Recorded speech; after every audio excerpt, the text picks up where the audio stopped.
This is what you need to know about the skipper and the skipper's ticket. The skipper is the person responsible for the safety of the boat, the crew and the passengers. The skipper doesn't need to actually be the driver. Somebody else can drive, as long as there is a qualified skipper who is responsible on board.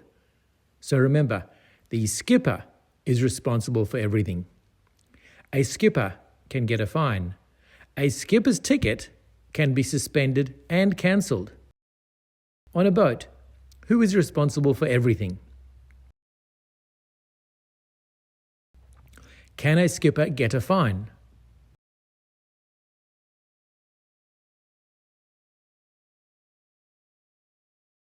Can a skipper's ticket be cancelled? Under 10-year-olds can't drive a boat. On a boat with a motor 6 horsepower or less, the skipper doesn't need a skipper's ticket. If the motor is above 6 horsepower, it is a skipper's ticket boat. It must have a skipper with a skipper's ticket.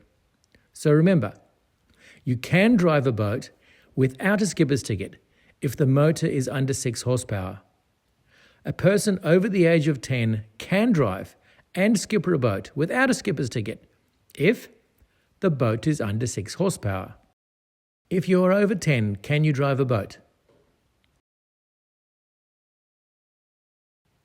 If the motor is under 6 horsepower, can you drive the boat? Can a person over 10 skipper a boat if its motor is less than 6 horsepower? Only a person over the age of 14 is allowed to skipper a skipper's ticket boat. That's 1 over 6 horsepower. Now, there are some restrictions on a skipper between 14 and 16 years old. They are restricted to skippering during the day, and they must stay under 8 knots. Once you get to 16 years of age, there's no need to do anything. The restriction just doesn't apply anymore.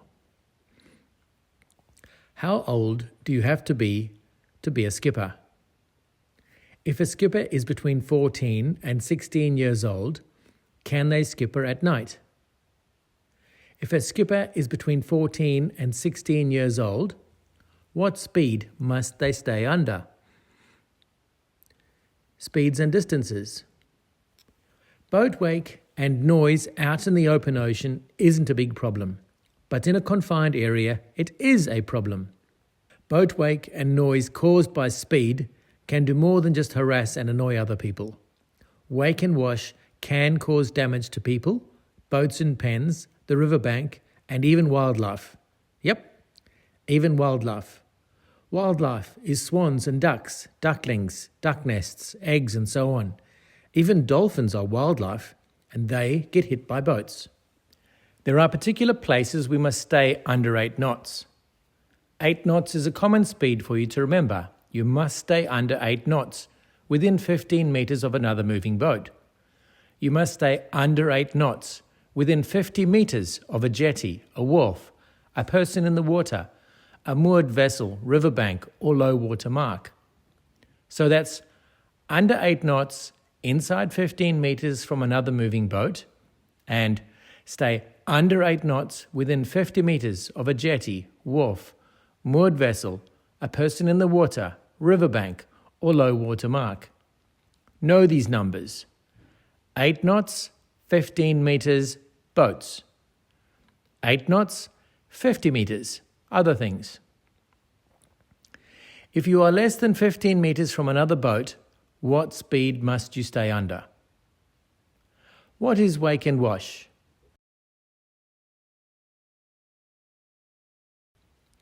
Can wake and wash damage boats in pens? Can wake and wash damage the riverbank? Can wake and wash harm wildlife? What speed must you stay under if closer than 50 meters from a wharf? What speed must you stay under if less than 50 meters from a jetty? What speed must you stay under if you are closer than 50 meters from a person in the water? What speed must you stay under if you are less than 50 meters from a moored vessel? What speed must you stay under if you are less than 50 meters from a river bank? What speed must you stay under if you are less than 50 meters from low water mark? Also, the maximum speed when the water is less than 3 meters deep is 8 knots. When in doubt, stay under 8 knots. And remember, we go slow for many reasons, including wildlife. If the water is less than 3 meters deep, what speed must you stay under? Avoid collision. There's also a rule that says that you must travel at a speed that will give you time to maneuver to avoid a collision. So, no matter what someone else does, you must always be able to avoid a collision. So 8 knots within 15 meters of another moving boat. 50 meters from other things is a good guide to allow you time to safely stop. And you should also slow down to keep your vessel's wake to a minimum when passing near boats in pens, boats on moorings, ducks and swans' nests, dolphins, etc. Learn these. They are important numbers you need to know. Now let's look where you can or can't do certain things. A channel, a fairway, and a passage are all the same thing. They are like roads in the water.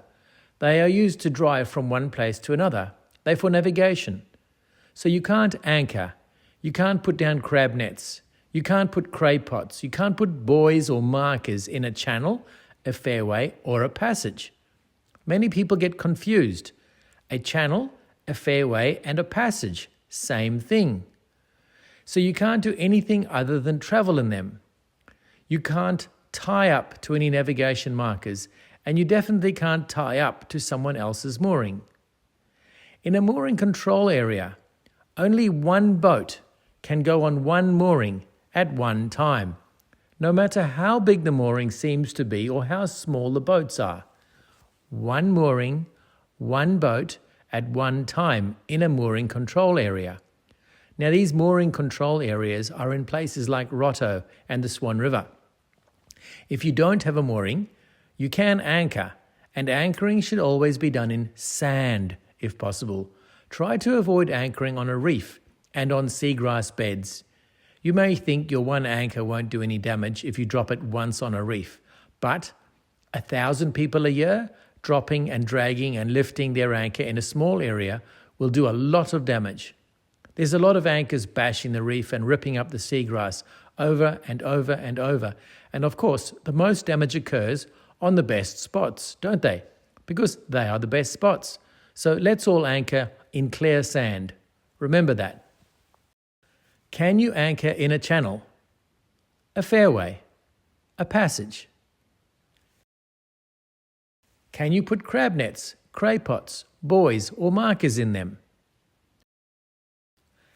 Can you tie up to a channel, fairway, or passage marker?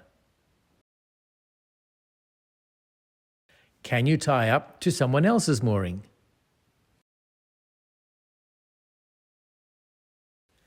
In a mooring control area, how many boats are allowed on a mooring? Is it best to anchor on a reef, on seaweed, or on sand? Registration. It's also law that your boat needs to be registered if it has a motor, or even a bracket or a fitting for one. Your boat does not need to be registered if it doesn't have a motor or fitting for a motor. So a canoe, for example, doesn't need to be registered. Yachts that are not powered by a motor do not need to be registered if they have no bracket for a motor. But if a yacht has a bracket designed for holding a motor, then it must be registered. Motor or motor bracket equals registration. Even if there's no motor on it at the time, it must be registered. All boats must have their registration number on the boat. And when you get your sticker, remember this, put the registration sticker on the port side, adjacent to, close to the registration number. Cars don't have rego stickers anymore, but boats still do. Cars used to be on the left-hand side of the window, boats the same. Not on the front window, but on the side of the boat, next to the registration number. A tender does not need to be registered. For those that don't know, a tender is the small boat used to take people from a larger boat to the shore and back again.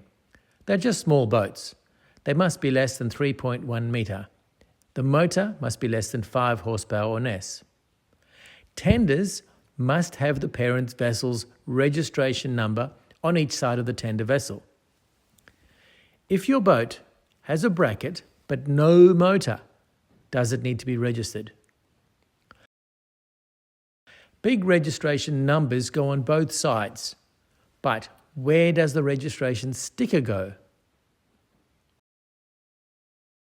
Does a tender need to be registered? What must be written on the sides of a tender? Incidents. Distress. There are many ways of signalling distress, including waving, a flare, and a continuous sound signal from a foghorn. If you know that someone is in distress, you have to assist them, unless, of course, someone else is already helping them, or it's too dangerous for you to do so. Or, for example, if you can hear them on the radio and they are too far away for you to help them. But you don't have to tow anyone else's boat. You just have to rescue people, not their boats. Speaking of incidents and accidents, you don't need to report all accidents. Can you imagine telling the Department of Transport every single time someone scratched your boat? You only need to report to the department when there is an accident resulting in serious injury or death, or if the boat is so damaged that it's unsafe. How can you signal that you are in distress? Must you help a person in distress?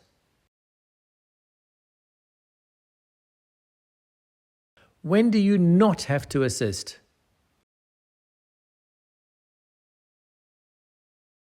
Do you have to tow someone else's boat?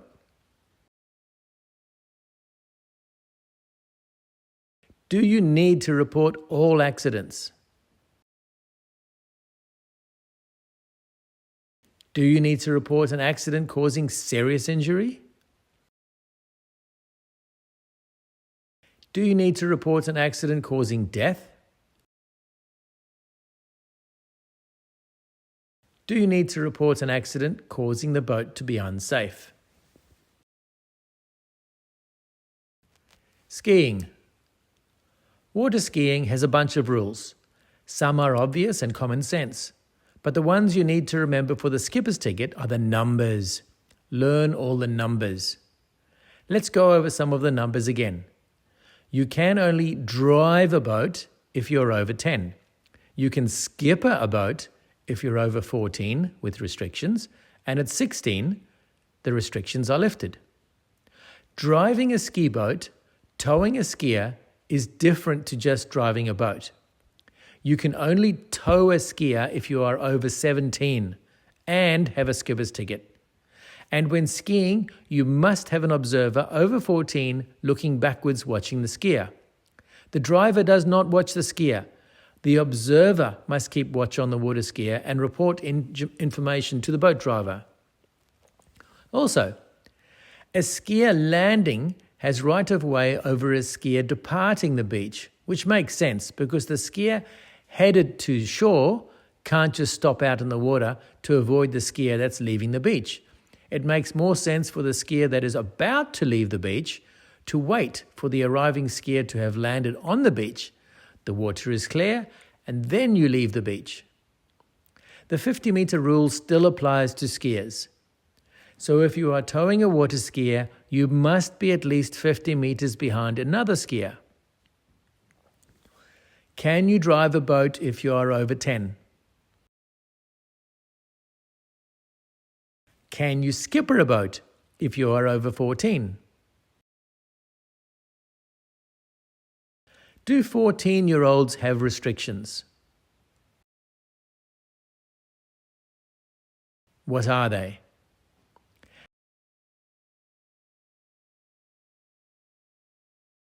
At what age are restrictions lifted? At what age can you tow a skier?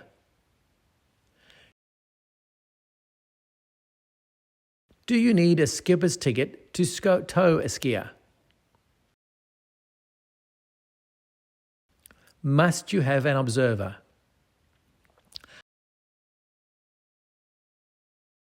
How old must the observer be?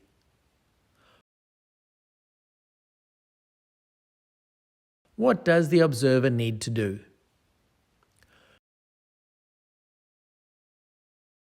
Who does the observer give information to? Does the skier landing have right of way? What distance must you be away from another skier? Jet ski. Every person on a jet ski, which is often called a PWC, which stands for Personal Watercraft, must wear a life jacket. Life jackets can be called PFDs or life jackets. When you are freestyling or wake jumping, you must stay more than 30 meters away from another jet ski. You also need to stay at least 50 meters away from a boat or a person. So that's 30 meters from a jet ski or 50 meters from a boat or a person. How many people on a PWC must wear a life jacket? Everyone. What is a PWC? A jet ski, personal watercraft. What is freestyling and wake jumping? Being unpredictable. When freestyling, how far should you be from another jet ski? 30 meters. How far do you also need to stay away from a boat or person if you are doing more than 8 knots? 50 meters. Remember, everyone on a PWC must always wear a PFD. Always, always, always. Everywhere. And it needs to be type 50 or 50S. Who needs to wear a life jacket on a jet ski? All on board. What type of life jacket is needed on a jet ski? Everywhere. Type 50 or 50S. Also, remember that in addition to the usual 50 meters away 8-knot rule for all boats, jet skis have more rules. You cannot do freestyling and wake jumping on a jet ski closer than 30 meters from another jet ski and 50 meters from another vessel or person in the water. When freestyling, you must be more than pollution.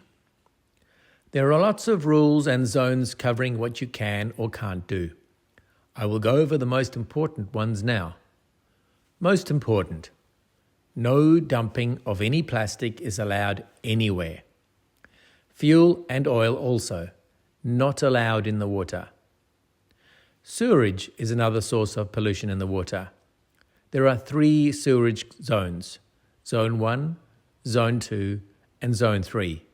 And you can read more about them in the workbook. But the one to remember is Zone 1, the most important, most sensitive area. No sewerage discharge is allowed in Zone 1 at all, whether treated or untreated. Other zones do allow different types of treatment of sewerage. Zone 1 is areas such as marinas, yacht clubs, boat harbours, ports and maritime facilities. It's pretty obvious really. People don't want sewerage in a marina or a yacht club or somewhere where you're going to swim. So remember this, no plastic, no sewage of any sort in Zone 1, which is where we swim. Which zone can you dump plastic in? You can't. Where can you dump fuel? You can't. Where can you dump oil? You cannot. Can treated sewage be released into Zone 1? No. Where is Zone 1? Marinas, yacht clubs, harbours. Refuelling. When refueling your boat, you need to do a few things. 4 main things, actually. Guard against overfilling by knowing how much fuel you need to add to your tank. Don't wait until it spills out the top. Listen carefully for blowback from the tank. That's the noise you hear when it's almost full. Also, don't leave the nozzle in the fuel tank, filling it up and walk away and leave it unattended. Don't jam it open and walk off and do something else. If you do happen to spill some fuel, under the law, you have to report it to the Department of Transport, not the police or your mum. The Department of Transport controls transport. Boats are transport, so you tell them about transport incidents. Also remember to keep the bilge of your boat clean. The bilge is the bottom of the inside of your boat, right down the bottom. If you have a bilge pump in the bottom of your boat, it's designed to pump water out. If it does pump water out and there happens to be some fuel and oil also in your bilge, it will pump the fuel and oil out into the ocean or the river as well, and you will be in big trouble. So, keep your bilges clean. Should you know how much fuel goes in your tank? Yes. Should you listen for blowback while refueling? Yes. Should you stay with it while refueling? Yes. Who do you report an oil spill to? Department of Transport. What is a bilge? The lowest part inside a boat where water ends up. Why keep your bilge clean? So the bilge pump doesn't pump the dirt or oil out of the boat into the waterways. Safety rules. So far as general safety, when you're in a car, you don't dangle your arms or legs out the window.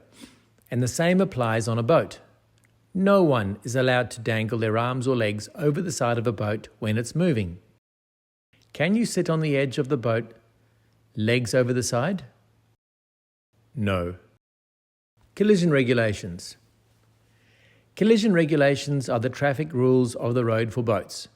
They say who has right of way, who gives way, who does what. Of all the rules, the lookout rule is the most important. The skipper must keep a good lookout, using eyes and ears at all times. Remember, it's the skipper's responsibility.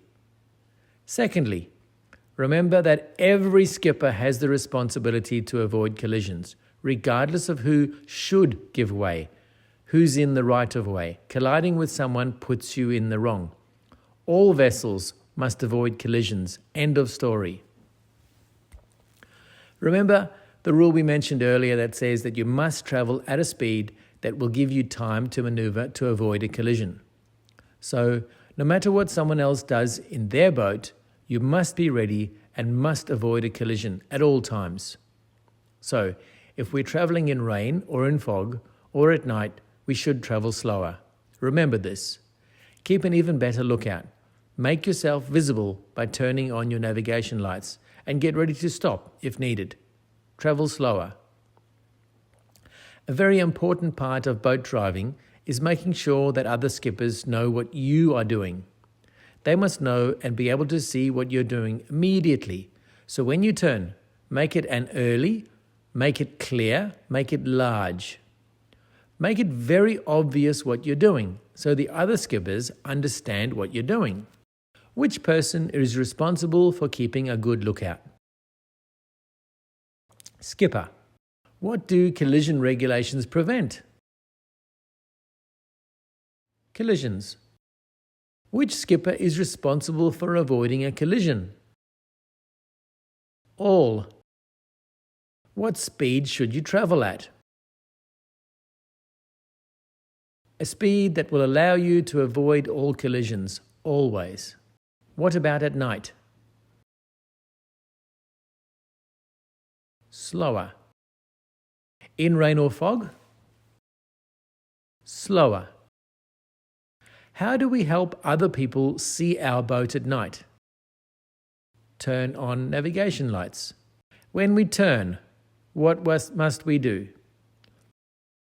Make the turn early, clear, large, obvious to others.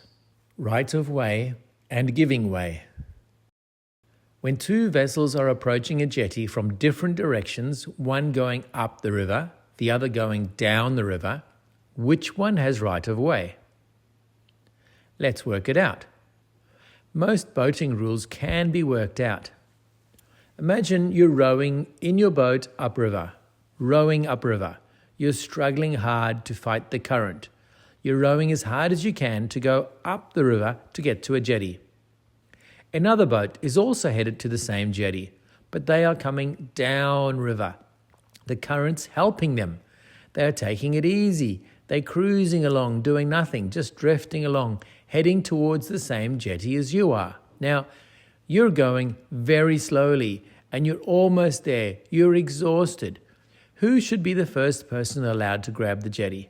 You, struggling upriver, or the others who are just cruising there, cruising downriver? The rule is, the boat going upriver has right of way into the harbour, into the river, has right of way to pull into a jetty first. Does a boat going upriver have right of way to a jetty before a boat going downriver? Yes. When two boats approach a jetty, which must give way? The one headed upstream or downstream? Downstream gives way. When two boats approach the same jetty from the same direction, the boat on the outside can turn away. The boat on the inside is trapped, so B must turn away. A has right of way. A goes to the jetty first. Power also gives way to sail, and that's another obvious one. The people who are sailing are generally having a more difficult time. A sailboat is not able to maneuver, generally like a powerboat. You must know this saying off by heart. Look to the right, keep to the right, turn to the right, give way to the right. This makes sense when you think about the early days of boating, when these rules were invented.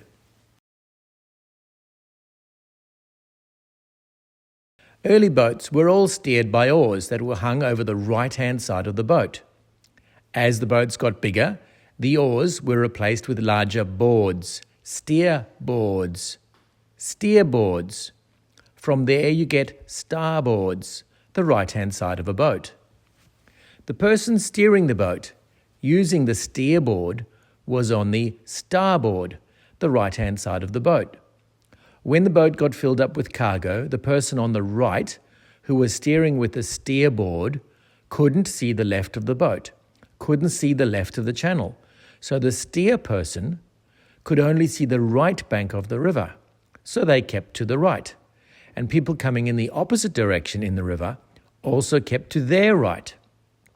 And even though both steer persons on the steerboard sides of the boats couldn't see each other, they didn't hit each other, as they were both on the steerboard, the right-hand side of the channel. People steering while on the right-hand side, steerboard side, could see the right and could see straight ahead.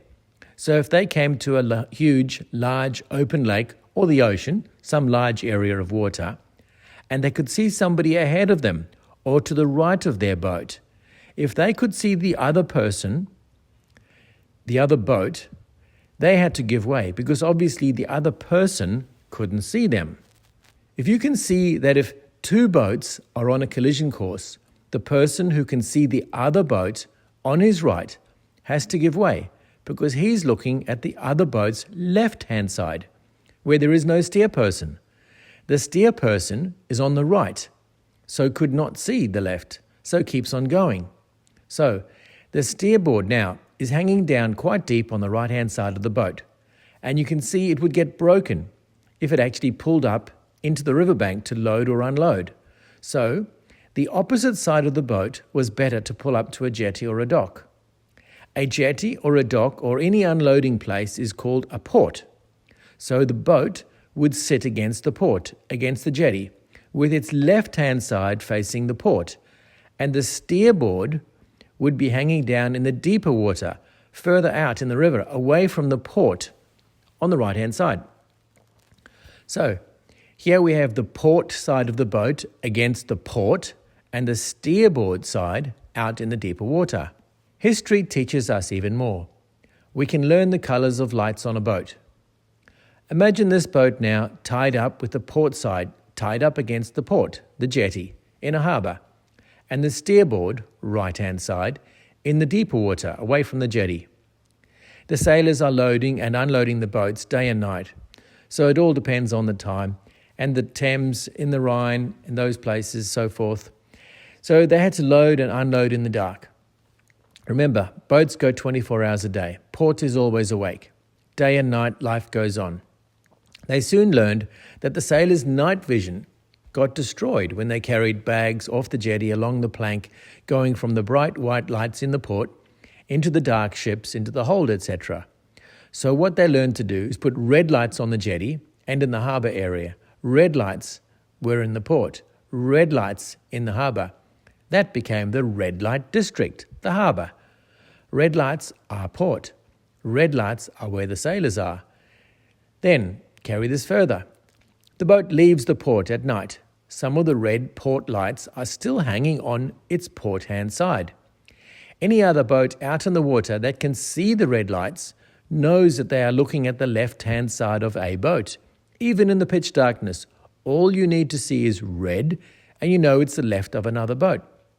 You also know that when you're looking at the left-hand side of another boat, there's no one there who's steering it. They're on the opposite side. They can't see you. So there you have port, red, on the left, and steerboard on the right. It didn't take long for them to then add green for go on the right-hand side of the boat. So if you're out there at night time and you see another boat's red light, you give way, you stop, or you turn to the right because you can only see to the right. You're on the steerboard side of the boat. You can't see to the left. So even when you're coming into a channel or into a harbour, if you see a red light, you go to the right of it. If you see a green light, you go to the left of it. And that applies whether you see another boat or a channel marker. It applies both ways. Give way to the right, keep to the right, and turn to the right. When crossing, give way to the right. Whether you slow down or stop or just turn right to go around behind the other boat is your choice, but you must give way to the boat on your right. If you're headed directly towards another boat, head on. Both vessels must turn to the right. Remember to make the turn large, obvious, and early, in plenty of time, so the other skipper is well aware of what you're doing. You can overtake on the left or the right when you're coming up behind another boat, but overtake only when it is safe and keep well away from the other vessel. And be aware they may not have seen you, so they may turn suddenly. The overtaking boat, that's you, must keep clear of the other boat that is being overtaken. The boat being overtaken doesn't have to give way to you. You give way. This is one rule that overrides all the other giveaway rules. So you can't overtake a boat on its right and suddenly expect him to give way to the right. They don't have to give way to the right because you're overtaking them. The overtaking rule applies, so you keep clear of them. So remember, look to the right, give way to the right, turn to the right, keep to the right, and give way when you're overtaking. Does power give way to sail? Yes. Look. Look right. Keep. Keep right. Turn. Turn right. Give way to the. Give way to the right. Get it? Get it right. Which side of the boat is starboard? Right. Which side of the boat is port? Left. What colour is port? Port is red. If you see a boat's red lights ahead of you, which way do you turn? Right. If head-on, what should both vessels do? Turn right. Can you overtake on left or right? Yes, both are okay. Must the overtaking vessel give way? Yes. Must the overtaking vessel overtake only when it is safe? Yes. Must the boat that is doing the overtaking give way? Yes. Lights, flags, and signals. Diving. This is a dive flag. A dive flag means there are divers nearby, so you should keep 50 meters away. If you absolutely have to go closer than 50 meters, then go at the slowest possible speed and keep a lookout in the water for divers. This is often near jetties and moorings when boats and divers are all in the same area. This boat has both the Australian Alpha dive flag as well as the red dive flag that you'll see used in some overseas countries. Don't worry about the red one for now. Just learn the Australian Alpha blue and white dive flag. At night, a dive boat must show its all-round white anchor light if it is anchored. Also, when diving, it must show red, white, red, which means restricted ability to maneuver. If, however, you are diving at night without a boat, then you need to have a yellow or an orange flashing light on display. What does a dive flag mean? Divers nearby, keep 50 meters away. If you have to go closer, how slow must you go? As slow as possible, and keep a lookout for divers. When a dive boat is anchored at night with divers in the water, what lights must it display? White, all round, plus red, white, red. When diving with no boat at night, what colour light must you have? Flashing yellow or orange light. Signals. Boats don't have visible turn indicators. They signal what they're going to do with sounds. Quick blast of the air horn lets others know how they're going to turn, as well as other things. We know the right-hand side, the board, the steerboard, starboard side, is the most important side of a boat. It's number one. So, one blast of the horn means I am going right, starboard. Two blasts means the opposite, I am going left. Three blasts means I am going backwards. 5 blasts of the horn officially means I am unsure of your intentions. What it actually means is you aren't following the rules. I don't know what you're up to. Get the beep beep out of my way. 1 blast of the horn means the boat is about to go which way? 1 equals right to starboard. 2 blasts of the horn means a boat is turning which way? 2 equals left to port. 3 blasts of the horn means a boat is about to go which way? 3 equals astern, backwards. 5 blasts of the horn means what? 5 equals I am unsure of your intentions, get out of the way. Lights. At night, you will see many different combinations of lights that boats can carry, and commercial skippers need to know them all. But to get a recreational skipper's ticket, you only need to know a few of the main ones. But first, and most important, at night keep your speed down. Remember that. At night keep your speed down. Now, lights on boats. The most basic lights on powerboats under 12 meters are the main ones that you need to know. Remember that no matter what lights you have, irrespective of how strong they are, or whether they are on the left or the right or the top of the boat, the most important rule to remember about them is lights mustn't be blocked. They mustn't be obscured. It is useless to have all the lights on, all in the right order, visible from the correct distance, the correct strength, the correct location, when any of them are blocked. To start with, the most basic light is the single white all-round masthead lights. And this is the one that very often is the most blocked on boats. Check yours.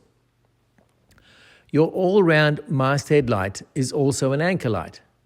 So if you're anchored, you must have an all-round night light on, and your light must be visible from all around. If not, somebody could drive into you from a particular direction because they don't see the light from that direction. It should be visible from at least 2 nautical miles. Moving lights when you move. At night, when we move on our boats, we must have our moving lights on. Moving lights are a red on port and a green light on the starboard side, at the sides, and a white light at the back, the stern. These lights tell other skippers what side of your boat they are looking at. The side lights on a moving boat are the same as the channel markers as you head into a river or into a port or into a harbour. They are red on the left and green on the right. You always have to have, at minimum, a red, a green, and a white light on when moving. The white light at the back is called a stern light, and there are options for showing a white light behind you. You can either have a dedicated stern light at the back of a boat, plus the masthead white light, or an all-round white light. They both do the same thing. There are combination lights. There are a number of options, so look them up. At night, on a moving boat under 12 meters, you should have side lights, a masthead, and a stern light. Learn this. It's the most common set of lights that you will see at night and the ones you need to know. There are many places on the web you can see these in 3D, etc., plus also in the Skipper's Ticket workbook. If you saw this at night coming towards you, a green light and a red light, and higher up, in between them, there was a white light, that would tell you a boat was headed straight at you. So you would need to turn starboard. Remember, drive on the right, give way to the right, and turn to the right. So we turn to the right, starboard, if we are headed to head with another boat. Anchor light must be visible from 2 nautical miles. How far away must an anchor light be visible? 2 nautical miles. What do you do to your speed at night? At night, keep your speed down. Is a light okay to be obscured or blocked? No. What are the 3 main moving lights? Red, port, left. Green, starboard, right. White, stern, back. Describe an anchor light. All-round white light. At night, what lights must be on when you are moving? Red, port. Green, starboard. White, stern. White, masthead. What colour is a masthead and stern light? White. On a 12-metre vessel at night, what are the 2 coloured and 2 white lights it must show? Red, port. Green, starboard. White, stern. White, masthead. Markers. Lateral markers. Lateral means the sides.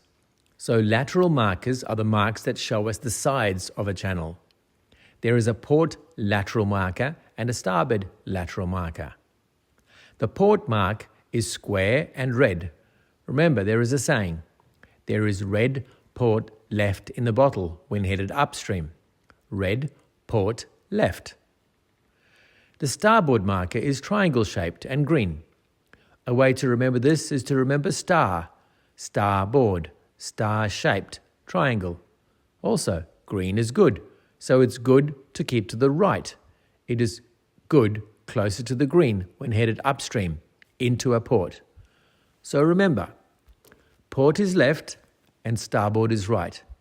So on your way up a channel, the port marker is on the left and the starboard on your right. We keep to the good, we keep to the green, we keep to the right. What does lateral mean?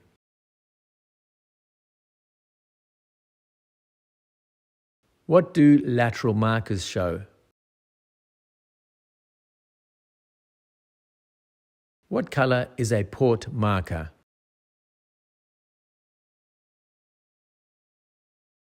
When going upstream, on what side is the port marker? What shape is the starboard mark?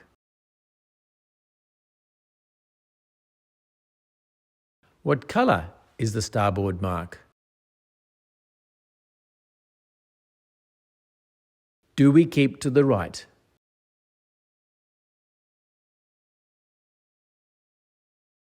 When going upstream, what color marker is on the right? Next, we need to know this, the danger mark. Cannonballs are dangerous. So if you see a mark in the water that looks like two black cannonballs, that's a danger mark. They show an isolated danger. These show there is something dangerous at the mark. It could be a rock or a wreck, something small and dangerous, like two black cannonballs. A safe water mark shows safe water, obviously. And if you see one of these, you know safe water is all around the mark. A way to remember the safe water mark is visualize a safe, striped circus tent with a red ball on top. So, black cannonballs equal danger. Safe stripes with a red balloon on top, safe water. Then there are these special marks. Their purpose is a bit like the yellow witches' hats that you see on the road at temporary earthworks or roadworks. Special marks are yellow, often yellow X's. These yellow special marks are also usually temporary. They can also be used to separate traffic into lanes permanently. There are some of these at the Freo fishing boat harbour entrance. They can mark off many things, rowing or sporting events, many things. What shape and colour is on an isolated danger mark? What shape and colour is the ball on a safe water mark? What colours are on the sides of a safe water mark? What colour is a special mark? What shape is on the top of a special mark? Cardinal marks. Now we learn the north, south, west, and east marks. These are called cardinal marks. Cardinal is another word for main or most important. And so far as compass directions, north, south, west, and east are obviously the most important or cardinal markers. These four cardinal marks are positioned at the edges of the most dangerous areas. You must go to the north of the north mark. You must stay south of the south mark, west of the west mark, and east of the east mark. If you know your compass directions, north, south, west, and east, then it's easy to learn. On the north cardinal mark, you'll see both cones are pointing up. North is up. On the south cardinal mark, you'll see both cones point down. The point is down, south. West and east are a little trickier. A W can be seen on its side on the west mark, or some see that west has a waist. And an E can be seen on the side of the east mark, or some say it looks like an egg, or looks more like an egg than all the others do anyway. So, north is up, south is down, west has a waist, east is egg-shaped. At night, a white flashing light tells you what cardinal marker you're looking at. What can you see? The light flashes are quite easy to learn. They can be worked out by looking at your watch. Old-fashioned watch, that is. Looking at your watch, where is north, south, west, and east on your watch? You'll see watch numbers match up to north, south, west, and east. So you'll see at night 3 flashes for east, 6 flashes for south, 9 flashes for west, and north is continuous. We don't know if it's 12 or 0. It just keeps flashing. 6 also has a long flash after the 6, just in case we lose count. So you'll see 6, then a long one, and then 6. So cardinal marks are compass directions: north, south, west, and east, and their lights match your watch. What are the 4 cardinal markers? What side of a north mark is safe water? What side of a south mark is safe water? What side of a west mark is danger? Which side of an east mark is danger? Which way do the cones point on a north cardinal marker? Which way do the cones point on a south cardinal mark? What does the west cardinal mark look like? What does the east cardinal mark look like? How many light flashes is east? How many light flashes is south?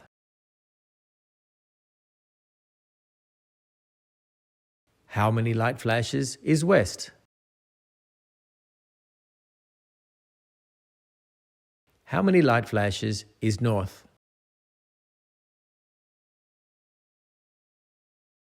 Which one has a long flash after 6? Leads. Leads are basically 2 marks that you line up, and when they are lined up, you're on a transit. They're usually on land, and usually one is on the water's edge closer to you, and the other is higher up and further away. Some people get confused when talking about this, about which is the front and which is the rear. Pick up a book. Hold the book in your hands. Look at it. The front of the book is the part of the book closest to you, and the rear of the book is furthest from you. So the front lead is closest to you, and the rear lead is furthest away from you. So if the front lead is at the water's edge, it's lower down.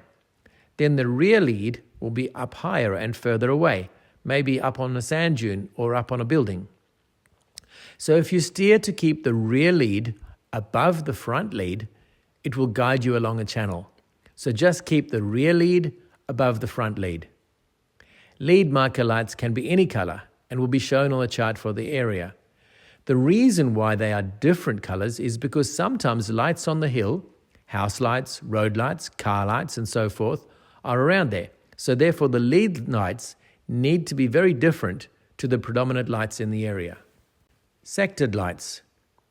Sectored lights aren't very common, but they work in much the same way that common car traffic lights work, by only letting people in front of them see the color of the light. Sectored lights shine a different colored light in a particular direction, and when you aren't directly in front of it, you won't see it. It's a narrow beam. Sectored lights can show you when you're to the left, to the right, or in a channel.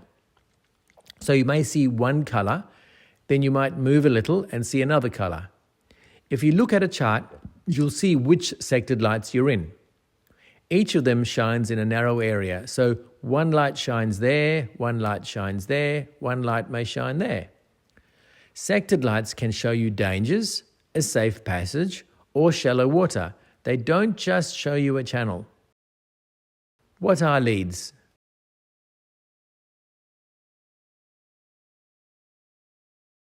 Where is the rear lead?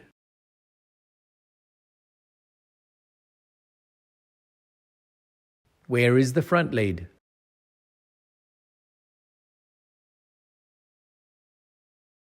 Do you steer to keep the rear lead above the front lead? What color can lead lights be?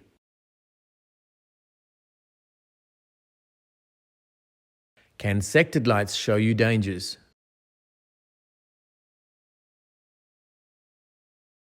Can sectored lights show you a safe passage? Can sectored lights show you shallow water? Maintenance. We need to know that most manufacturers recommend a service at least once a year. Batteries should always be secured properly so they can't move, and because they give off gas while charging. Batteries should be located in a ventilated container. Batteries should also be topped up with distilled water. We should carry a spare set of spark plugs and a plug spanner if our motor has spark plugs. When the motor is running, we need to make sure the water pump is working by looking to see if water is coming out the exhaust. Or, if it's an outboard, have a look at the telltale. How often should you service your engine?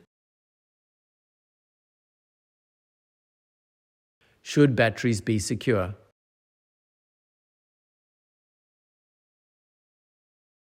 Should batteries be in a ventilated container?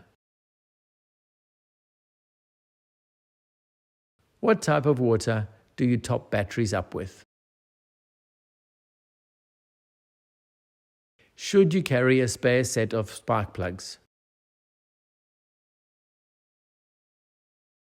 What tool do you need to change spark plugs? How do we know if the water pump is working?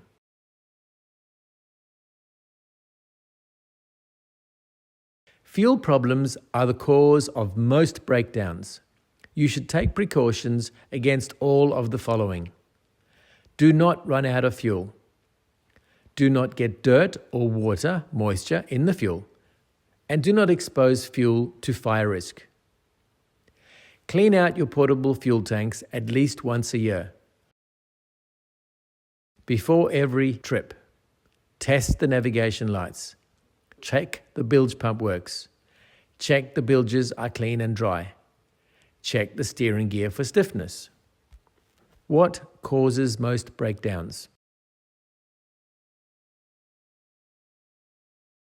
Is running out of fuel a problem?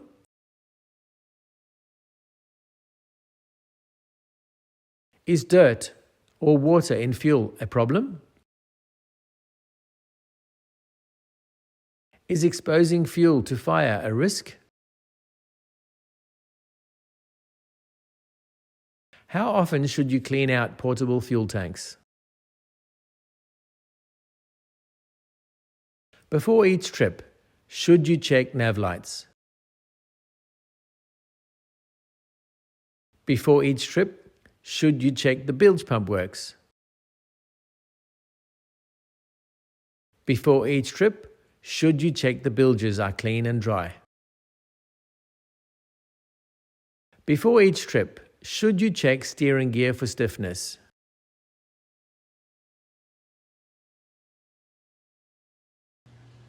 The safety equipment rules have changed, and the Department of Transport have made a poster showing the new rules. You need to learn them. Make sure you know the difference between what the poster says is recommended versus what is required. What is required means you have to by law. However, they do recommend that you have everything, even if it is not required by law. You do not have to carry a fire extinguisher, anchor and line, bilge pump, baler, but They are all recommended. It's a really good idea to take a fire extinguisher, particularly if you have an inboard engine or some sort of gas cooking system. But this is only recommended. It is not required by law. Is anchor and line recommended or required? Recommended only. Is fire extinguisher recommended or required? Recommended only. Is bilge pump recommended or required? Recommended only. If you have an inboard engine, is a fire extinguisher recommended? Yes. If you have a gas cooker, is a fire extinguisher recommended? Yes. Excellent. If you got any wrong, go back and watch the video again. You have to know it. Now let's learn safety equipment requirements. Perhaps the easiest way to learn the rules is to understand them. The requirements are divided up into two classifications of water: protected water and unprotected water. Protected water is places like rivers, lakes, estuaries and harbours. Protected water is generally enclosed and where you can drift or swim to the bank. Because protected waters are generally places where you can swim to the shore, they decided to also include the waters all along the coast, from the shore up to 400 metres from the shore, as being protected waters, where you only need life jackets. So even though this water is not enclosed, so long as it is up to 400 metres from the coast, they are calling it protected. That is, except for two places up in the north of WA, Cambridge Gulf and Lake Argyll. So remember, all you need in protected waters is life jackets. Obviously, you need more things in unprotected waters. To work out what is unprotected waters is easy. It is more than 400 metres from the shore. That's it. Unprotected waters. So, as the only thing we need in protected waters is life jackets, let's learn about them. A life jacket is sometimes called a PFD, or a personal flotation device. And there are only two types of life jackets we need to learn: Type 100 and Type 50S. Type 100 goes on all registerable boats. Type 50S goes on jet skis. Easy. So, in all waters, whether you are in protected waters or unprotected waters, everywhere, all registered vessels must carry one life jacket per person.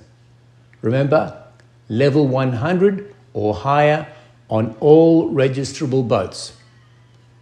Remember, we learned earlier that a registerable boat is a boat with a motor or a bracket for a motor, even if it has no motor at the time. Are rivers, lakes, estuaries and harbours all protected waters? Yes. How far off the shore does unprotected water start? 400 metres. Are Cambridge Gulf and Lake Argyll protected waters? No. What is the only thing you need in protected waters? Life jacket. What is a PFD? Life jacket, or personal flotation device. What is the minimum type life jacket for boats? Type 100. What is the minimum type life jacket for jet skis? Type 50S. Type 100 PFDs go on all registerable boats. What is a registerable boat? One that has a motor or a bracket or fitting for a motor, even if there is no motor. Awesome, doing well. Keep going.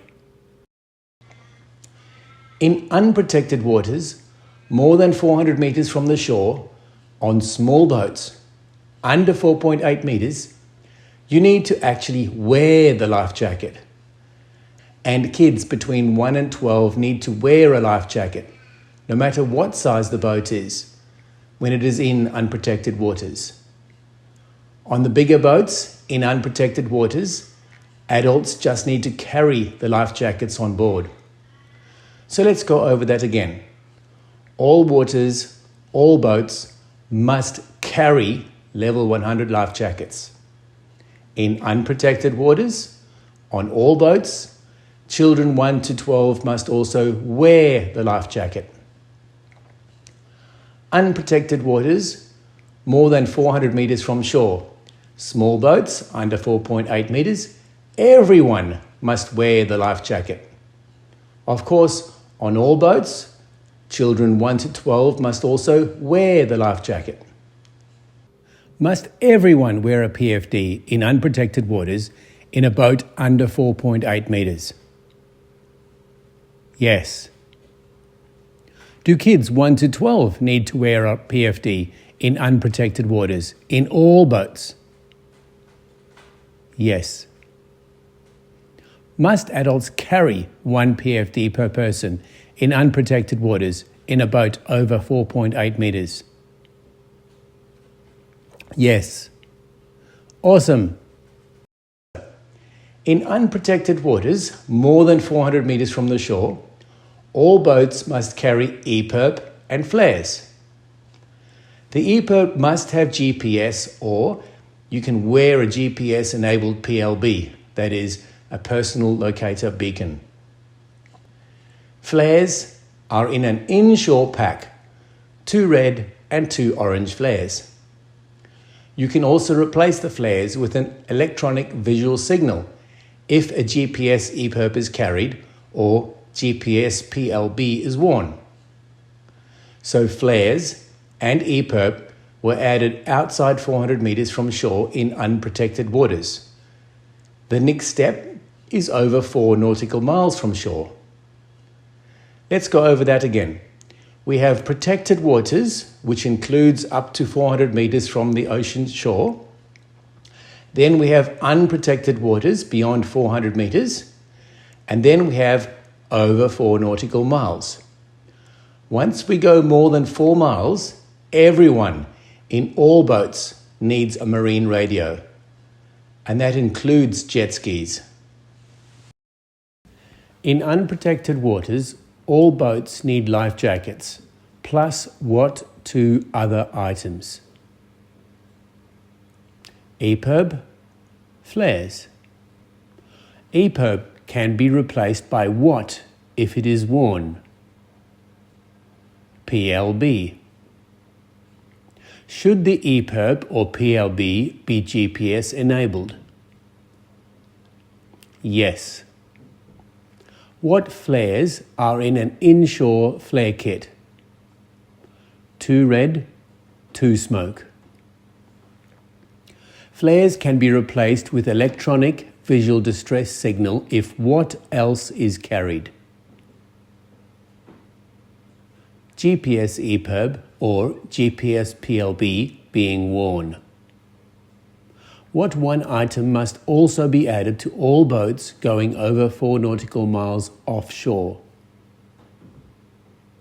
Marine radio. Safety equipment. Safety equipment must meet the required marine standard. It must be maintained in very good condition, accessible, that is, easily reached, where it can easily be seen and ready for to be used at all times. What standard must safety equipment meet? Must safety gear be in good condition? Must safety gear be easily accessible? What does easily accessible mean?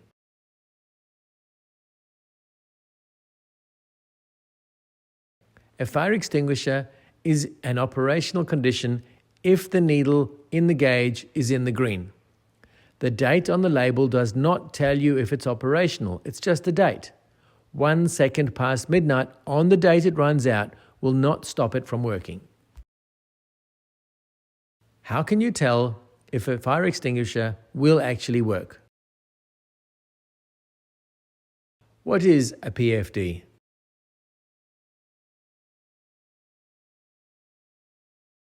Where do we need to carry an EPIRB?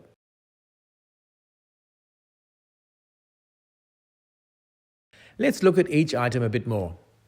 Because we always anchor in sand, we need to know the most common sand anchor is the Danforth. It's best in sand and it's easy to store flat. Remember that, Danforth. When using an anchor, always lower the anchor slowly while you move the boat backwards. Do not just tip it over the side, or you could end up with the anchor tangled up in its chain or rope. Chain and rope create scope. Scope is the length of chain and the rope that is between the anchor and the boat as compared to the depth. So, you need to put out 5 times the depth at the anchor if you have the usual 3 meters of chain attached to the anchor.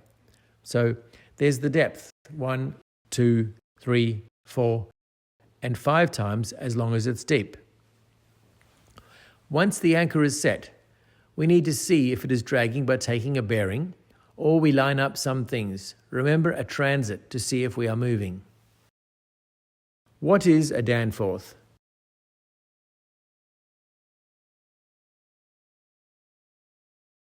What is a Danforth anchor best for? Do you lower the anchor while going forwards or backwards? What is scope?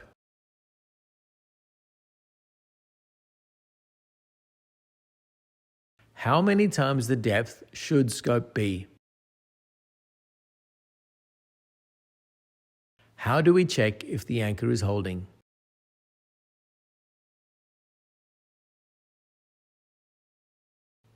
Check that the life jackets are suitable for the weight range of the person and check that it is a snug fit. Check the life jackets have no cuts and tears that could let water enter the jacket and check the tabs are not frayed. The tabs are the bits that hold it together, the little plug-in gizmos. It makes good sense to wear one in these 4 situations. 1.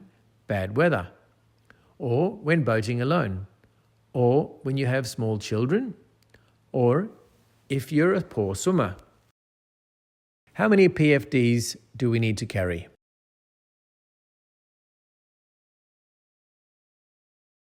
Do you need different sized PFDs for different weights and sizes?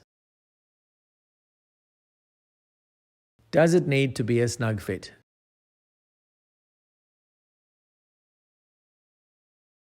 Does it need to be checked for tears in fabric? Do the tabs and clips need to be checked? When should you wear a PFD?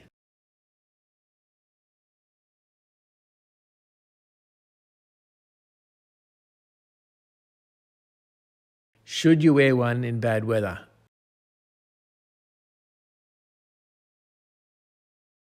Should you wear one when you are alone? Should small children wear one?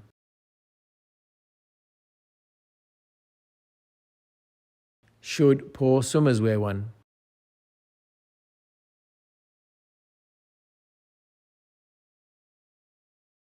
Flares. Let's look at flares again. Remember, red handheld flares, handheld, are mainly for night, as they have a bright light, but they are only for closer. Orange smoke flares are designed for day use and are mostly visible from an aircraft, even on a windy day. You must not ever falsely set a flare off. It wastes people's time and valuable rescue resources. Could cause them not to be able to respond to a genuine emergency that may be happening. If you need assistance, do not wait till it gets dark. If you need assistance, call for assistance immediately. Don't wait till everyone in all the other boats around you goes in. Send a signal immediately. Waving, that's a signal. If you need assistance, first, maybe try using a radio, flares, or other methods before you use the EPIRB. EPIRB is the last resort. If you accidentally turn an EPIRB on, turn it off immediately and let AMSA know as soon as possible. There is a phone number on it you can call, 1-800-641-792. Or you just call on your marine radio, call your nearest marine station. Can you set flares off for fun? Why not?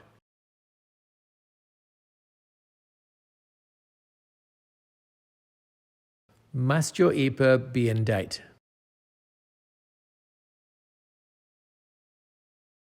When should you call for assistance? What should you do if you set an EPIRB off accidentally? While we're on radio, there is only one type of marine radio that needs the operator to hold a certificate of proficiency, that's a license. This is a VHF marine radio. The radio distress and calling channels are VHF channel 16 and 27.88 on 27 meg radios. The 27 meg does not need a certificate of proficiency. A mobile phone cannot replace a marine radio because other boats in the area can't hear you calling on your mobile phone. Also, a mobile phone isn't easy to locate with direction finding equipment, and marine radio batteries also last a lot longer than mobile phone batteries. We know that. What type of radio do you need a license for? What is the distress and calling channel on VHF? What is it on a 27 meg radio? Do you need a certificate of proficiency for a 27 meg radio? How is a mobile phone different to a marine radio?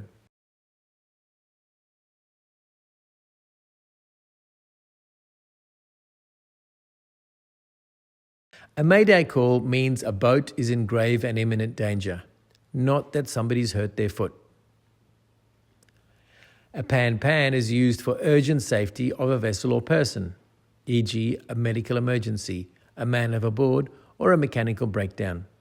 If you are in grave and imminent danger, what call do you give? What call is used for urgent safety issues?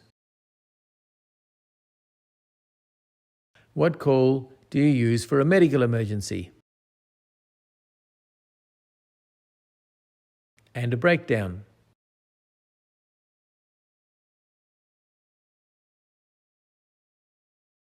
You should carry 50% more fuel than you expect to use for a trip, in case conditions deteriorate and you use more fuel heading into strong winds and choppy seas. The latest weather is on the Bureau of Meteorology website. Other places such as newspapers, apps, or even the radio all get their data from the Bureau of Meteorology, so go to their website for the latest weather. Wind builds waves. The harder it blows, the longer it blows, and the further it blows, the bigger the waves. Every night on TV, the weather reporter tells us what the sea and swell is going to be. Sea and swell are just different waves. The sea is the waves caused by the local wind, while a swell was caused by winds far, far away. When the local wind dies down, the local sea waves die down. But swells keep on going, far from what caused them. For example, in the Southern Ocean they have huge storms, and the longer the wind blows and the harder it blows, the bigger the waves become, and then the waves from these big storms leave the Southern Ocean and enter the Indian Ocean and travel far up the coast to us and to other areas. They are called swell when they leave the area they were started in. Sea waves and swell waves can both overlap and together can cause huge waves. On a weather map, you can work out wind strength by looking at the isobars. Isobars are those lines you see drawn on the map, and the more there are and the closer they are, the stronger you know the winds will be. The depth numbers that you see on a chart are the depth at that place at the lowest tide. Today's tide is the amount of water over or more than the number that is on the chart. So if the high tide today is 1 meter, this means that the water will be 1 meter more than the depth number that is written on the chart. So if the chart said that there is already 2 meters depth at a certain spot, and the tide for today at that place is 1 meter, then we add the 2 meters depth that we see on the chart plus the 1 meter tide we are going to have, and you therefore get 3 meters of water over that spot at that time. Tide is more than. The tide adds to what the chart says. Tide makes it deeper. Before you go boating, you should check the marine chart for the area. Charts give information about depth, tidal range, hazards, and anchorages. A boat has an Australian builder's plate to give the boat's buoyancy performance. It will tell you if the boat has level flotation or basic flotation. You must assist people who are in distress. You don't have to, however, if you're unable to, or if somebody else is assisting them, or if it's too dangerous for you. You also do not have to tow somebody else's boat. You only need to save people's lives, people, not their boat. In an emergency situation, the first thing to do is to make all people put on life jackets. Internationally recognized distress signals include a gun fired at regular intervals, a continuous foghorn, as well as red or orange flares. But it also includes smoke and flames, and even a person waving. They are all distress signals, and you need to go and give them assistance. Most trailer-sized boats have basic flotation. This means that they have enough basic flotation to basically prevent the boat and its maximum load from sinking.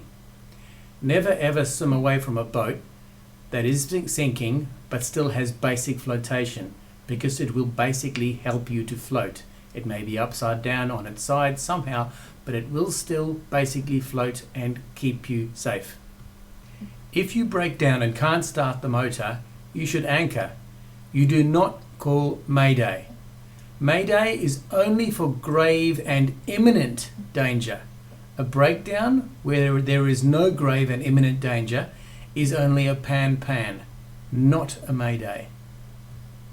When refueling, turn off everything that uses electricity, gas, or liquid fuel. Take portable fuel tanks out of the boat. Know how much fuel the tanks take, so they don't overflow if the fuel expands. When fighting a fire, the most important thing is saving people. So get someone to take charge of the safety gear and move the passengers as far as possible from the fire before you even think about fighting the fire. If a person is seasick, get them to sit in the open air at a part of the boat with the lowest amount of motion. That is usually near the stern. Hypothermia happens when there is a major loss of heat from the body, and that then causes a lowering of the body's core temperature. It's really dangerous. Trim is adjusting the way the boat sits in the water. You do this by adjusting the motor or adjusting the trim tabs on some boats while they are moving. When you trim the bow up, that means you make the front of the boat, the bow, point up a bit more. When you trim the bow down, that makes the front of the boat go down more. When you're traveling with the waves following you, you'll be going down the waves a bit like a surfer, and there is a risk of the bow, the front of the boat, diving down into the bottom of the wave in front. So you need to trim the bow up a bit so the front lifts up. When going into the waves, however, the opposite happens, and the waves can push the bow up, so you usually trim the bow down a little. While trim is the forward-backward angle of the boat, the way it sits in the water, Heel is the left-right angle of the boat. So if it's leaning to the right or leaning to the left, it is called heeling. To fix the heel of a boat, you move the weight inside the boat. You move the boat central, or you move it across to one side to stop it from heeling, or to help it to come back to the upright. The back of a boat is called the stern. If a boat is said to be going astern, what it means is it's going backwards. Congratulations, that's the end. Now, if you aren't already using the free Skipper's Ticket app, you can download the app on the Apple Store or on Google Play. The app tells you everything about the Skipper's Ticket, how it works, cost, when and where. You can learn the theory and the practical. Watch the parts of this video that you need to watch again. Do the practice, theory, revision, multiple choice quiz. It even tells you what you need to bring with you on the test day. And you can use it to make a booking. You can even change the date of your booking, all in the app. It is easy to make a booking with just a few clicks. Download it now and book now, and you'll be on your way to getting your Skipper's Ticket.